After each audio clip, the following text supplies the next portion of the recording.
नमस्कार. नुकतंच नागपूर इथे विधिमंडळाचं हिवाळी अधिवेशन पार पडलं. 2025 सालच्या या शेवटच्या अधिवेशनामध्ये खरं तर हे खूप छोटं अधिवेशन असल्यामुळे भरीव असं फार काही काम झालं नाही. 6 दिवसांच्या या अधिवेशनामध्ये विधेयकं मात्र खूप निघाली, परंतु ठोस असं काही उपाययोजना झाल्या नाही. तसंही हे जे अधिवेशन नागपूरचं असतं ते साधारणतः अर्थसंकल्पीय पुरवणी मागण्या मांडण्याचं अधिवेशन असतं आणि त्याचबरोबर वैदर्भीय जनतेच्या दृष्टीने काही महत्त्वाचे मुद्दे, शेतकऱ्यांच्या दृष्टीने काही महत्त्वाचे मुद्दे याच्यात चर्चेला येत असतात. हे अधिवेशन जिल्हा परिषद, पंचायत समिती, महानगरपालिका, नगरपालिका निवडणुकांच्या पार्श्वभूमीवर असल्यामुळे फार काही ह्या अधिवेशनामध्ये मोठं काम झालं नाही. आचारसंहितेचंही अनेक त्याच्यात कारणं होते, पण तरी मी एक कायम पद्धत माझी पाळलेली आहे. ती म्हणजे अधिवेशनाच्या आधी देखील मी आपल्या सगळ्यांशी संपर्क करून या अधिवेशनांमध्ये काय प्रश्न मांडले पाहिजे, काय समस्या मांडल्या पाहिजे ते आपल्याकडून जाणून घेत असतो आणि वेगवेगळ्या आयुधांचा वापर करून ते सभागृहामध्ये मांडण्याचं आणि सरकारचं त्याच्याकडे लक्ष वेधण्याचा प्रयत्न मी सातत्याने करत असतो. आज देखील मी हेच आपल्यासमोर मांडणी करण्यासाठी आलेलो आहे की नागपूरचं हिवाळी अधिवेशन संपल्यानंतर आता या हिवाळी अधिवेशनात मी काय काम करू शकलो किंवा काय काम करू शकलो नाही हे आपल्यासमोर मांडण्यासाठी मी आज या फेसबुक लाईव्हच्या माध्यमातून आपल्यासमोर आलेलो आहे. खरं तर परमपूज्य महात्मा गांधी यांनी एका रामराज्याची व्याख्या आपल्या सगळ्यांसमोर ठेवली होती. रामराज्य म्हणजे काय, तर शेवटच्या घटकापर्यंत समाजातील शेवटच्या घटकाचा उदय झाला पाहिजे. अंत्योदय म्हणजे शेवटच्या घटकाचाही उदय झाला पाहिजे आणि सर्वोदय म्हणजे सगळ्यांचा उदय झाला पाहिजे. आणि ते करत असताना जो कोणी प्रशासक आहे, जो कोणी लोकप्रतिनिधी आहे, जो कोणी सत्तेमध्ये आहे, त्यांनी कायम समाजातल्या शेवटच्या घटकाची, शेवटच्या माणसाची काळजी घेतली पाहिजे. अशा पद्धतीचं जे राज्य असेल त्यालाच रामराज्य म्हणायचं. ज्याच्यामध्ये सगळ्यांना बरोबर घेऊन चालण्याची भावना असेल तेच रामराज्य आहे, अशी भावना महात्मा गांधींनी मांडली होती आणि मीही त्यावरच विश्वास ठेवणारा एक कार्यकर्ता आहे. आणि म्हणूनच प्रत्येक वेळेस लोकप्रतिनिधी हा उत्तरदायी असला पाहिजे.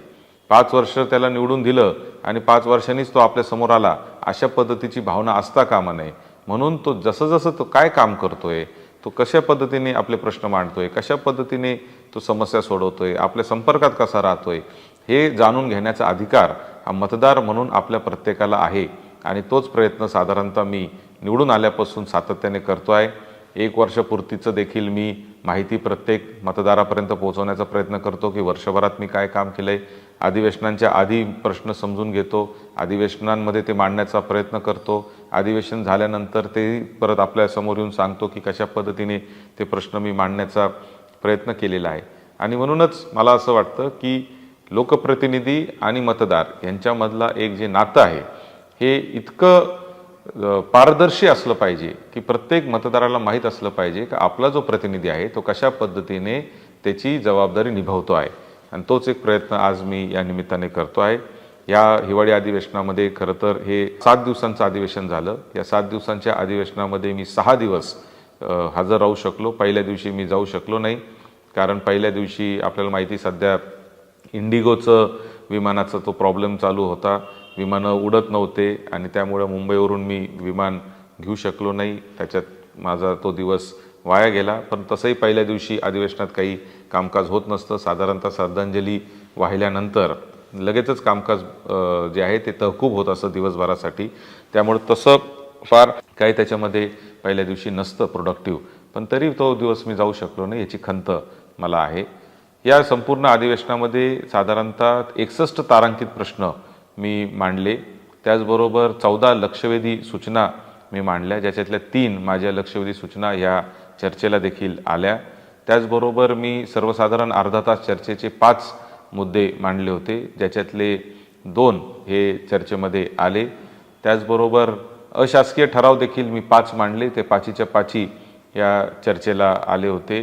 विशेष उल्लेख, औचित्याचे मुद्दे हे जवळजवळ 6 म्हणजे 12 विशेष उल्लेख आणि औचित्याचे मुद्दे मी सभागृहात मांडले. अल्पकालीन चर्चा देखील मी सभागृहात केली. 93 अन्वये मी 3 सूचना या सभागृहात मांडल्या आणि जे चर्चेला देखील आले होते. त्याचबरोबर पॉईंट ऑफ इन्फॉर्मेशनच्या माध्यमातून 5 वेळा मी सभागृहाच्या माध्यमातून सरकारचं विविध ज्वलंत प्रश्नांच्या बाबतीत लक्ष वेधण्याचं काम केलं आणि म्हणून एकंदरीतच खूप चांगल्या पद्धतीचं काम या अधिवेशनात देखील मला करता आलं, याचा एक आनंद माझ्या मनामध्ये आहे, एक समाधान देखील माझ्या मनामध्ये आहे.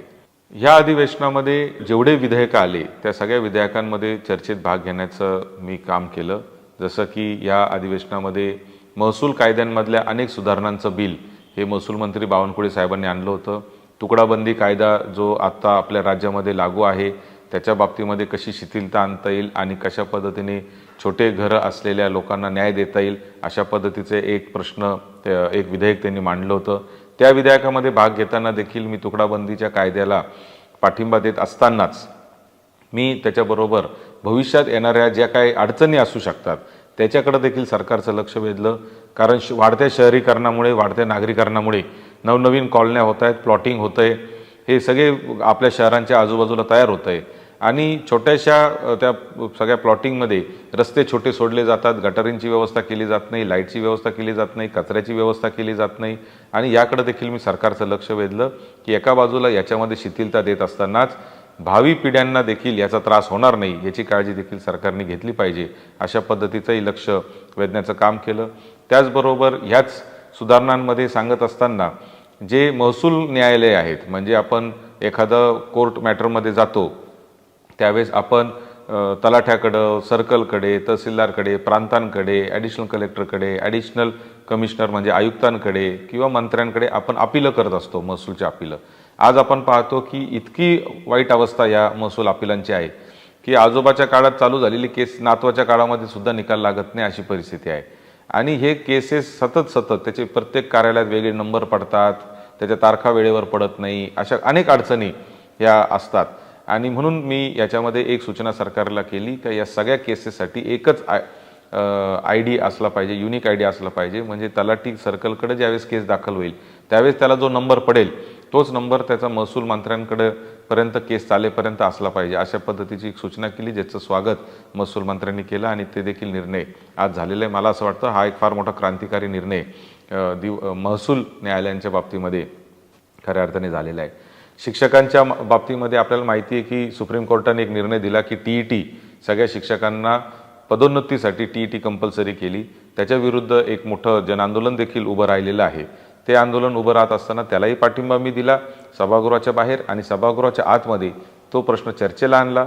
चर्चा झाल्यानंतर त्याच्यामध्ये महाराष्ट्र सरकारने देखील सुप्रीम कोर्टामध्ये थोडंसं एक केस आपल्याला कशी करता येईल, रिव्हिजन पिटिशन कसं करता येईल, पुनर्विचार याचिका आपल्याला कशी करता येईल याच्यावर देखील आम्ही त्याच्यात चर्चा केली आणि सरकारने देखील त्याच्यामध्ये सहमती दर्शवली की विधी व न्याय विभागाने आज जरी अशी पुनर्विचार याचिका दाखल करता येणार नाही असं सांगितलं असेल तरी आपण त्याच्यामध्ये पुन्हा एकदा विधी व न्याय विभागाची विचारपूस करून आपण त्याच्यामध्ये कशा पद्धतीने याचिका करता येईल असाही प्रयत्न आपण केलेला आहे. TET च्या बाबतीमध्ये शिक्षकांना थोडासा धीर आणि न्याय देण्याचा प्रयत्न निश्चित येणाऱ्या काळामध्ये देखील होईल याची मला 100% खात्री आहे. धर्मादाय आयुक्ताच्या बाबतीमध्ये आपल्याला माहिती आहे की धर्मादाय आयुक्त ज्याला आपण चॅरिटी कमिशनर म्हणतो ते कार्यालय म्हणजे अशी परिस्थिती आहे की उदासीनता इतकी असते या कार्यालयांमध्ये की सामान्य माणसांनी जाऊच नाही अशा पद्धतीचे धर्मादाय आयुक्ताचे कार्यालय झालेले आहेत. विशेष करून हे कार्यालयांचा वापर कोण करतं की जे लोक धर्मादाय काम करतात, म्हणजे चॅरिटी करतात, शिक्षणाच्या माध्यमातून, धार्मिक कामाच्या माध्यमातून, क्रीडाच्या माध्यमातून, सामाजिक कामाच्या माध्यमातून, NGO असतात, यांना प्रचंड त्रास धर्मादाय आयुक्तांच्या कार्यालयामध्ये होतो. तर त्या संदर्भात देखील मी सरकारचं लक्ष त्याच्याकडे वेधलं आणि माननीय मुख्यमंत्री देवेंद्रजी फडणवीस साहेब यांनी शब्द दिला सभागृहामध्ये की लवकरच एक ते कमिटी गठीत करतील आणि धर्मादाय आयुक्ताचा जो महाराष्ट्र पब्लिक ट्रस्ट ॲक्ट 1950 आहे, 1950चा जो कायदा आहे तो पूर्णपणे डिमॉलिश करून, म्हणजे पूर्णपणे तो रद्द करून नव्याने आपण कशा पद्धतीने एक चांगला कायदा आणू शकतो या दृष्टीने एक समिती आता काम करणार आहे. त्याची देखील घोषणा माननीय मुख्यमंत्र्यांनी केली, त्याचं देखील मी या निमित्ताने स्वागत करतो. बिबट्यांचा विषय तर आपल्याला माहिती आहे की बिबट्यांचा विषय सध्या महाराष्ट्रामध्ये ऐरणीवर आलेला आहे आणि तो फक्त ग्रामीण भागापुरता आता मर्यादित राहिलेला नाही, तर शहरांमध्ये देखील बिबट्यांचा वावर हा सातत्याने होतोय. आपण TV उघडून जर बघितलं, झटपट 50 बातम्या ज्या असतात आजकाल न्यूज चॅनलवर, त्याच्यातल्या बघितल्या तर 10 तरी बातम्या अशा असतात की इथं बिबट्या घुसला, इथं बिबट्या दिसला, इथं बिबट्याने हल्ला केला आणि म्हणून त्याची नसबंदी झाली पाहिजे. बिबट्यांचं साठी ज्या तातडीच्या उपाययोजना आहेत त्या झाल्या पाहिजे, पिंजऱ्यांची संख्या वाढवली पाहिजे, दिसता क्षणी त्यांना मारण्याचा अधिकार हा वन विभागाला आला पाहिजे. शेतकरी किंवा जर कोणता नागरिक जर बिबट्याच्या पासून संरक्षण करत असताना जर त्याच्यात त्यांनी काही त्याला पकडण्याचं काम केलं तर त्याच्यावर कायदेशीर कुठली कारवाई होता कामा नये. असे विविध जे प्रश्न होते ते देखील मी मांडण्याचा प्रयत्न केला. सगळ्यात महत्त्वाचा प्रश्न म्हणजे या अधिवेशनात जो होता तो CBSEच्या अभ्यासक्रमात छत्रपती शिवाजी महाराजांवर फक्त 68 शब्दांमध्ये जो उल्लेख केलेला आहे तो 68 शब्दांचा उल्लेख हा अपुरा आहे. आणि म्हणून छत्रपती शिवाजी महाराजांचा इतिहास या देशातल्या काश्मीरपासून कन्याकुमारीपर्यंतच्या मुलांना समजला पाहिजे आणि भावी पिढ्यांनी देखील छत्रपती शिवाजी महाराजांच्या प्रशासकीय कामाचा जो अनुभव आहे, त्यांनी कशा पद्धतीने रयतेचं राज्य उभं केलं, कशा पद्धतीने त्यांनी 18 पगड जाती धर्माच्या 12 बलुतेदारांना एकत्रित करून कशा पद्धतीने स्वराज्याची निर्मिती केली, हे सगळं ह्या भावी पिढ्यांच्या समोर आलं पाहिजे. यासाठी मी आग्रही मागणी सरकारकडे केली आणि सरकारने देखील ती मागणी मान्य केली आणि CBSEला आता एक अभ्यासक्रम महाराष्ट्र शासनाच्या वतीने तयार करून आपण देणार आहे, जेणेकरून तो त्या ठिकाणी त्याचं समावेश हा CBSEच्या पाठ्यपुस्तकांमध्ये होणार आहे. त्यामुळे असे अनेक प्रश्न जे आहेत ते मांडण्याचा प्रयत्न या अधिवेशनामध्ये मी केला. एक अत्यंत धक्कादायक घटना पुणे जिल्ह्यातल्या जुन्नर तालुक्यामध्ये एक अत्यंत दुर्दैवी घटना जी BBC मराठी न्यूज चॅनलनी माझ्या निदर्शनास आणून दिली की तिथल्या ज्या आदिवासी मुलींच्या वसतिगृहात राहणाऱ्या ज्या मुली आहेत, या मुलींच्या वसतिगृहात राहणाऱ्या मुलींकडून ज्यावेळेस त्या घरी जातात किंवा सुट्टीला जातात तेव्हा त्या परत येतात तेव्हा त्यांची आरोग्य तपासणी ही कंपल्सरी केलेली आहे. आणि आरोग्य तपासणी करत असताना त्याच्यामध्ये प्रेग्नन्सी टेस्टसुद्धा कंपल्सरी केलेली आहे. आणि मग 10-10, 12-12, 13-13 वर्षाच्या लहानल्या चिमुरड्या मुली यांना प्राथमिक आरोग्य केंद्रांमध्ये जावं लागतं आणि त्यांना त्यांची प्रेग्नन्सी टेस्ट त्यांना द्यावं लागते.